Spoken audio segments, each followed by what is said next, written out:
Estás escuchando Conversaciones de Altura.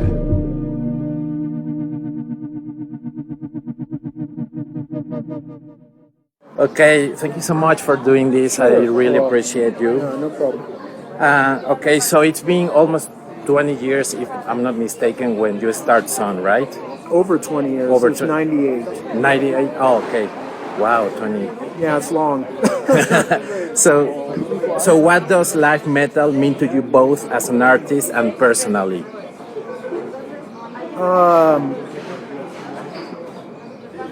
Well, I would answer this differently now. We made that record in those conditions with Steve Albini as a kind of present to ourselves, for being 20 years as a band. Right, and interesting. being friends.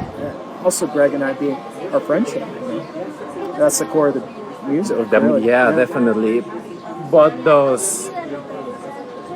now I would say, now I can analyze the results, so it's different perspective on it. And I think that artistically we made a really good choice to make an album that really focuses on the strength we've built for the past 10 years, really around the live performance, the ensemble of the band performing together. Right. And that's what that record is.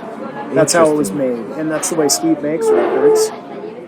I mean, Steve makes records many different ways, but some of his most classic records are by groups that are performing very well. That's the whole thing. You perform it very well, and he records it perfectly. So It's all on you, really. Yeah. So at this point in our game, that was a great way to make a record. Yeah. Very organic, if I'm not mistaken, Exactly. right? Yeah, playing together, people in the room together, and of course there's embellishments and some production stuff, but really, it's really about that, the organism of what Sun is, as far as a poly-organic. Yeah, exactly. Very. In Mexico, we have this saying "con huevos," y corazón, balls and heart. Yeah. And I think Steve does that with bands, and he can pull that off really well. He can.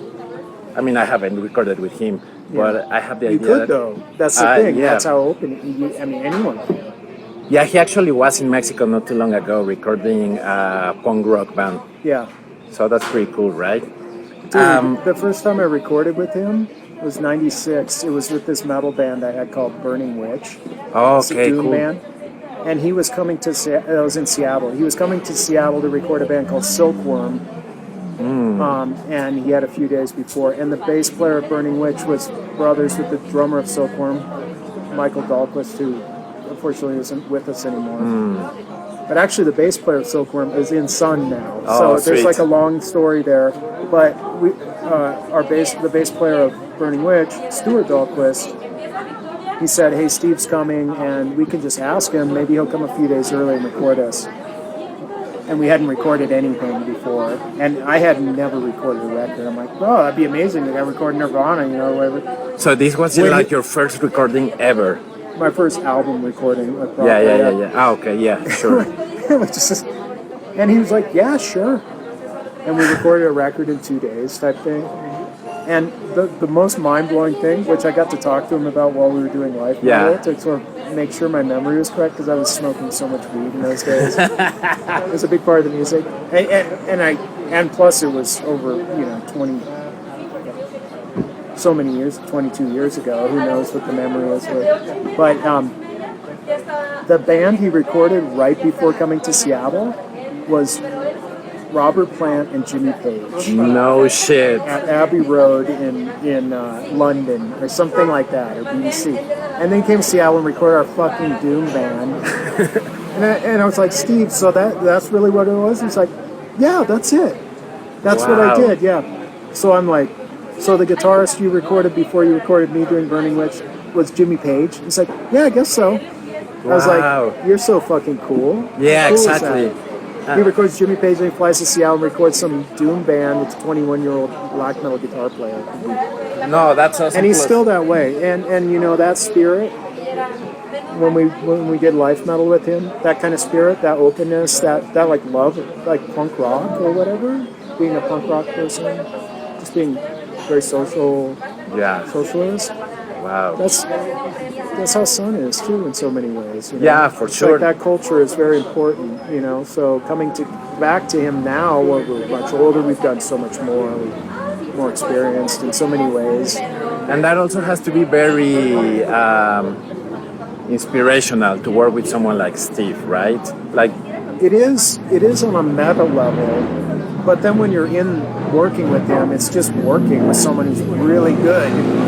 right. So it's kind of like a master class in sound in some ways, but I don't want to discredit our experience either. We are a master class in sound for him to record too, in a way, and he wouldn't. Yeah, definitely. You know, it's a different thing for him. It's a challenge, and he wouldn't be like, oh, you know, above us or anything. It's kind of this mutual kind of pedagogical experience as well. Like he's very open to your ideas. He's not like Yeah. those producers like, you have to do it this way, otherwise I wouldn't work with you. Yeah, he's like, he told me something really cool. Like when we got there, we were talking about how we would do it, and he said on the second day, he's like, Steve, you guys got this. This could be a great record. I'm like, oh, really? You think so? Yeah, we prepared so much. And he's like, yeah, but really the thing is, bands that come in here, there's two things that make good records. One, they've rehearsed really well and have really good songs. Or two, they just have their aesthetic down. And who cares what the music is, because the aesthetic is so strong. He's like, you guys have both. But some people come in and they've rehearsed really well, but the songs just aren't good. And he's like, I can't make the music sound better. Right, yeah. I'm not writing it. You know, I can record it perfectly, but if it's not good music or not interesting, it's just not going to be interesting. It's going to be recorded really well, but it's still not going to be interesting. It's not going to make it interesting. Interesting, yeah. It's more. To hear that kind of straightforwardness from someone like him, that's really refreshing. Yes, that's a good thing because. And that's inspiring.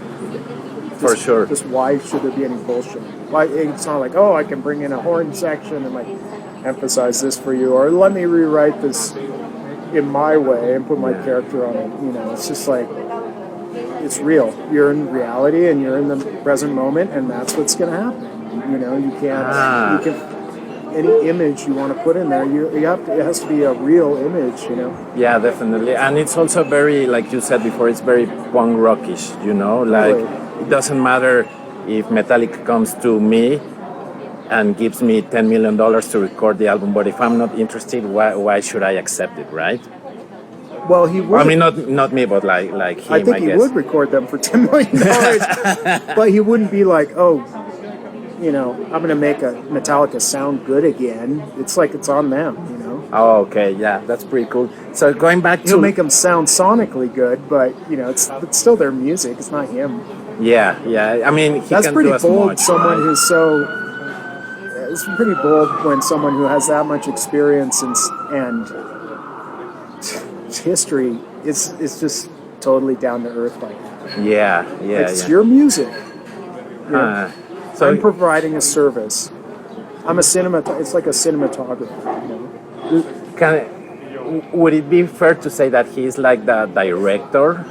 No, I started using some metaphor in some of the interviews with Life Metal of cinema, because one thing that's confusing with music and cinema metaphors is the word producer and director are kind of switched, actually, sometimes, what they do in each situation, or in each media. I was using the thing like, okay, son, we have two directors, artistic directors, Greg and yourself, Greg and right. myself. And we also are the producers, because we make it happen. You know, we don't have another label. And sometimes we work with other producers to help us. But Steve would be more like getting the best cinematographer. Oh, okay. Yeah, that makes a lot of With the sense. best, who knows how to use all the best materials and stuff. And he captures things. And he's got the eye to put it in the right place. Or the DP. You know? Yeah, for sure. It's really cool that you are telling me this, because now that I'm gonna go back and listen to the album that you just dropped, I'm gonna put more attention into those. I think the word is nuances, right? Yeah. So let me go back to live metal. What's the reason behind adding an Aztec poem in the song between? I don't know how to pronounce this. I'm sorry. Between Sleipner's Breaths. Sleipner's Breath. Yeah. Well, I was reading that book, 1491 by Charles Mann, which it's kind of a popular science book, anthropology book about new anthropological hypothesis of pre-Hispanic and pre-Columbian culture and populations in the Americas and Central America, and basically saying that there were a lot of people here and there was a lot of developed culture, a lot more than historically is given, because the very first contact with Europeans brought such a disaster with disease that it wiped out like 95% of the populations. But the very first contacts were just, they weren't settlers, they were just people coming to get fur, basically, and then leaving. So, and then 90 years later, some other people came and they just boom. But everyone had died, or all these people had died. So it seemed like for example, it seemed like in North America, Mississippian cultures were nomadic, but in fact they were city-based and urban, and all this kind of stuff, you know. And I find this to be very fascinating. One of the chapters of the book was talking about Mesoamerican cultures, pre-Aztec history of the three civilizations that eventually, over a few hundred years, merged, became Aztec, and then became Mexican. It's very interesting. And they talked about the topic of, can you imagine the amount of culture that was lost from these very first invasive, it wipes out 90% of the population. Imagine all of the culture, knowledge, and art and that was destroyed, right? That was just lost. Yeah, definitely. It wasn't deliberately destroyed. Later, it was deliberately destroyed by religious purposes. And in this specific chapter, they talk about codexes, which the very few codexes that survived that were just recently translated, and those poems are listed. And I was just like inspired by that, all of that, and thought it was an interesting thing to put inside of Sun's music. No, that's pretty cool. Have you heard of Graham Hancock? No? Oh my God, I think you love him. He's like the modern Indiana Jones. Are you familiar with Joe Rogan? No. Joe Rogan. Yeah. So he's been on his podcast a lot, and he talks about exactly that. He's Graham Hancock. He's like a news reporter, but a long time ago he started doing this type of investigation towards lost civilizations, and he mentions that in Machu Picchu or Peru or the Amazon rather, they've been discovering that what you just said, that there were like around 20 million people. It's incredible. Yeah, 20 million people. And there's a lot of other things that have been discovered through radar technology, that there were roads, aqueducts, urban civilizations. Machu Picchu. Well, in the Amazon basin as well, which is normally has been seen as being the ultimate wilderness, but actually now there's all of this science that's saying, actually, this is overgrown urban sort of like terraformed gardens, you know. Part of the Amazon is actually cultivated, apparently, according to some of this. That blows my mind. It is, right? It's mind-blowing because... But it makes sense and it's amazing. It's mind-blowing because of the ignorant position of that we suffer, which is, that a lot of our people in our culture suffer, which is this moment in culture is the highest moment. Right. And it's not possible that there could have been other different kinds of cultures that had high moments in the past, you know. Do you think so? No, I don't think so. That's why it blows my mind, you know. Oh, okay, sorry, I misunderstood you. So you think there was a lost civilization that had the technology that we have today? Not about technology, about other things like art, poetry, philosophy, medicine, different kinds of culture. Technology doesn't define culture necessarily. It defines our culture in a lot of ways, our modern culture. But I guess in this book there was one metaphor that really stuck with me, which was, can you imagine if the European and East Asian connection was lost? That's essentially what possibly was lost with the European and American early civilizations. Right. Like that much culture is just gone because of biological reasons of the disease. Right, and at the end of the day, nobody knows. I mean, this guy, Graham Hancock, says that, or he believes rather, that Machu Picchu was not built by the Incas, that there was another An older civilization. one, yeah. The Incas were more contemporary. Yeah, exactly. But I guess people that are more credited with studies and all that, they believe that the Incas built Machu Picchu, right? Right. Yeah. Anything like this, even this Charles Mann. I mean, this is really mainstream publication. This book. The name sounds familiar, but I It's haven't. called 1491. Charles Mann. 14. And he's just kind of writing about a lot of studies around this that are in the anthropological and archaeological field scientifically, and even there they're considered to be quite radical, and they're challenged because they challenge the whole history of anthropology. And it also challenges some of, I mean, this is really basic to say, but it challenges the Eurocentric, white version of history, and which most anthropologists and archaeologists don't prescribe, but the story of history is still that, you know. Yeah, so, yeah. And it's in the academia, the way things are accepted, there's a whole proper way of doing it. So it's quite interesting. Right, and it's I'm just an artist and a musician. I just get like turned on by this stuff. I don't have to prove my theories or No. or my ideas are valid. I can also talk about sons, our singer Attila, or old singer Attila, being inspired by pyramids on Mars, you know, and this kind of shit. That's just like, okay, that's another thing. But this like pre-Columbian, you know, possibility of all of these civilizations and stuff. This is reality. right. No, I agree with It's you. like And new science, right?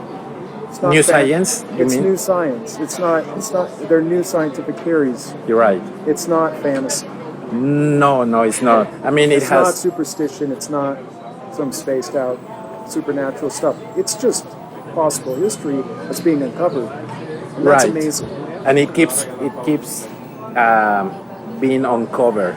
Yeah. There's always discoveries. Oh, we found this in Guatemala, Yeah. or we found that in Peru. Have you been to Peru, to the I went Amazon? there. No, I haven't been to the Amazon. I went to Lima this year, just the city. Oh, okay. Yeah, because it's I was there interesting. for 2 days. I'd love to go. The life of a touring musician doesn't allow a lot doesn't of time allow- to go in the jungle. You No, know? I know.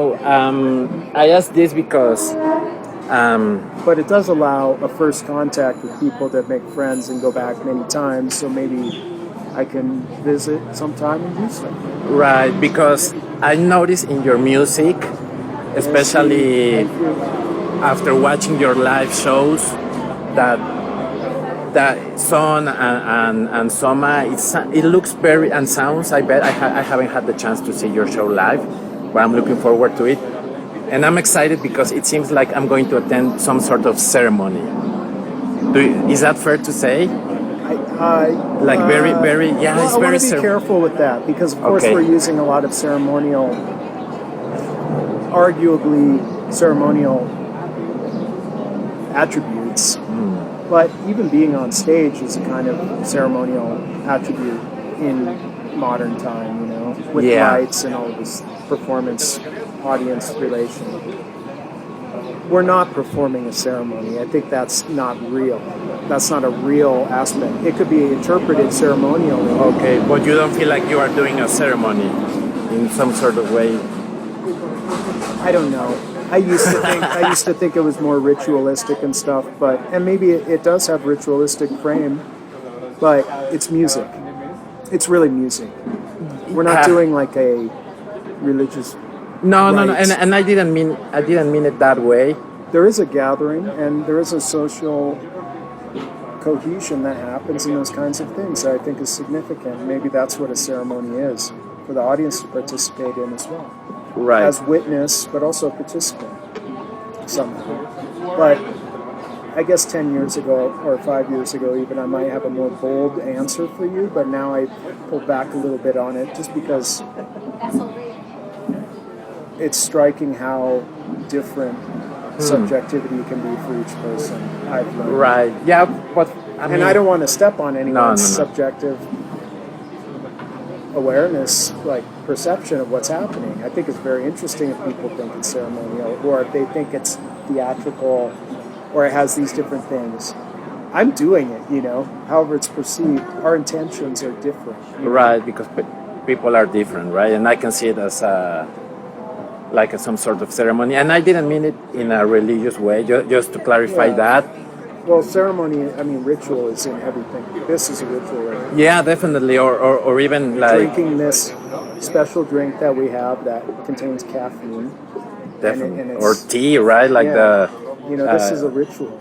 Yeah, no, definitely. The way it's... So much to ask. Sorry, I'm sidelining. No, I love it. I love it. No, I love it. That's how I have to keep it interesting. Anyway, I love it. I love it because I like going deep. You uncover other possible aspects of the music as well too. No, and I do. I kind of disagree with you when you said that it's just music, but it's. I mean, it is music. Well, then you say, what is music and why is it just? It's not like a lesser thing. Music is pretty. Yeah, no, and I rich. didn't mean it that way. Yeah. What I'm trying to say is that. I guess what I'm trying to say is that it's ceremonial because, like you said, people are gathered around and they're listening to someone playing music, and that moves something in your body or people's body, as like the same thing when you attend like a peyote ceremony or an ayahuasca ceremony where you have the shaman like yeah. So that's also music, right? And that moves you. I was blown away when I attended something like that the first time. I was like, I didn't know it was going to be an all-night concert. Right. That's really cool. Right. Like a 8 hours long concert, percussion concert. It's really amazing. Yeah, no, definitely. But music is part of that, guiding you through states of mind and stuff, and that's what a concert is. Yeah, and that's what I meant by saying it's like ceremony. It's like, okay, people don't see it that way because some people or most people are not in touch with maybe that type of mind. It presumes something that's disconnected from the reality for a lot of people. Yeah, definitely. But in fact, it's so embedded in reality that to shine on it makes people uncomfortable. Yes. Not everyone, but of course. Yeah, plus I think nowadays people are disconnected from I'm kind of a I don't like to use the word, but a spiritual person, so I do feel that we are all connected and there's like a source, not God, but there's like a source that created us somehow. Yeah. But it's kind of sad to see that people are getting more, they are dissipated from that. People are becoming more isolated. And it's weird, right? Like here in Mexico, there are like 20 million people and people feel really lonely. It's an incredibly sad phenomenon. I feel that way myself a lot of the time too, and it has to do with a lot of different things about how communication works right now, I think. With internet, of course. Yeah. I was reading this book, or listening to a book rather, by Mark Manson. It's called Everything is Fucked, a book about hope. And he says that like nowadays you have everything on your telephone. You can call someone in Europe and it can be, as long as you are on Wi-Fi or you have like an internet connection, you can call someone or not even leave your house to buy food. Yeah. And that makes you think, okay, so people are more connected on Facebook, on Instagram.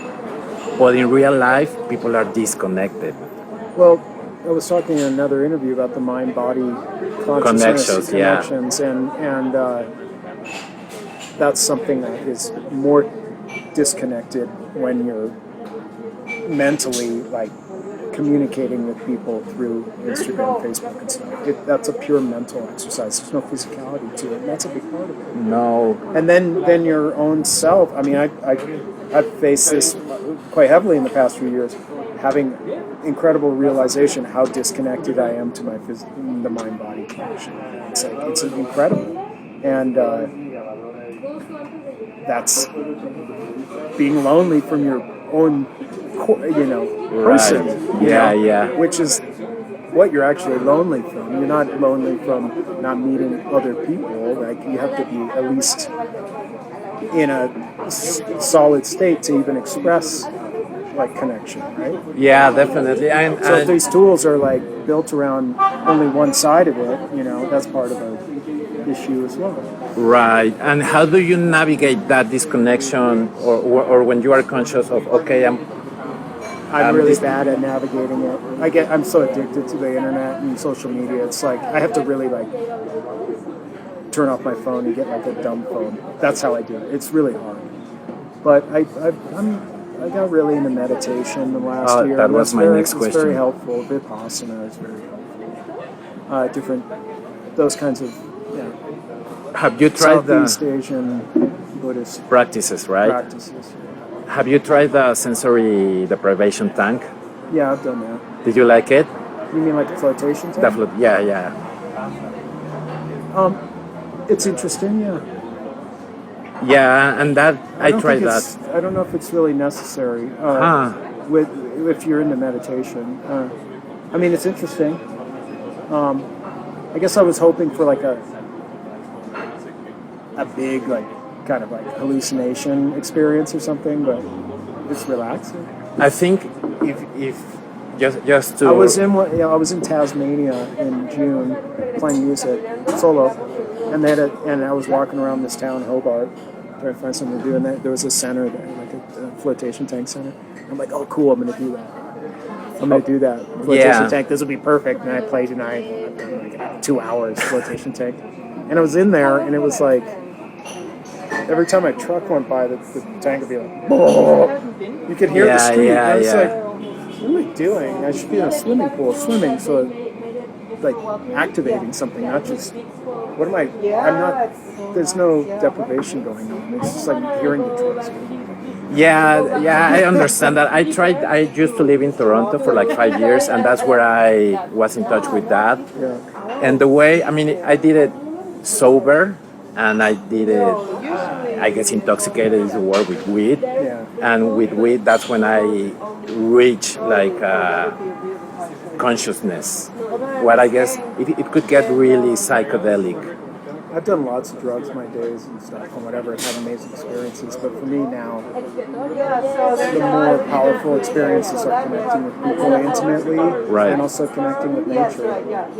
I mean, it's just kind of incredible to go on a week-long trip in the forest. That's like way more powerful to me. Yeah, I mean, nature has its own power, right? It's like I spent 3 months in the jungle. It's like remembering that we're part of this other thing, and that's always there. Yeah, and it's important to notice that we're part of it, that we don't own it, because sometimes there's the mistake. We're not separate. Yeah, exactly. And that's a great source of loneliness, is having that disconnection with nature, I think. Yeah. That could solve so many problems, to go swim in a lake for an hour, or the ocean, or go on a hike. I mean, I sound like my dad when I was a kid, but it's true. No, I agree. I agree with that. I think nature is really important. Yeah. Especially you're coming from Seattle, right? I mean, you have nature all around. Well, I really appreciate your time. Nice talking with you. Nice talking to you. I hope it's useful. No, it's very useful, and I hope we can talk again soon, because there's a lot of questions that I wanted to ask, but I love this conversation. Thing in the future or something. Oh, cool. That would be like great. If you make a podcast, we could do like a part 2 or something. No, yeah, definitely.